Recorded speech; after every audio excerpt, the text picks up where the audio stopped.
Rais William Ruto amesema kuwa atahakikisha miradi ya maendeleo aliyoahidi inakamilika kabla ya muhula wake wa kwanza kukamilika. Rais akizungumza baada ya kikao cha baraza la mawaziri amechambua kwa mapana ahadi za serikali yake zilipofikia.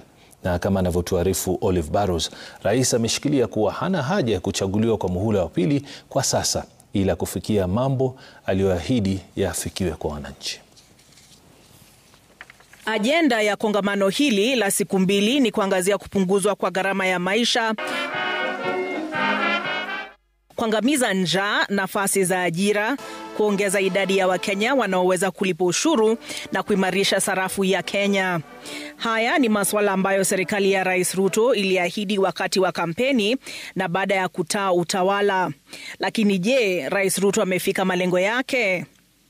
The accusation I often get is that we overpromised. That is the accusation I often get, that we overpromised. But I want to tell you that we did not overpromise. We promised what is doable. Rais amewakosoa wanaopinga sera zake akisema lengo lake ni kukamilisha ahadi zake katika muhula wa kwanza wala sio wa pili. Why waste the nation's time waiting for a second term merely because you are working on difficult things? Why don't you finish the difficult things now? You know?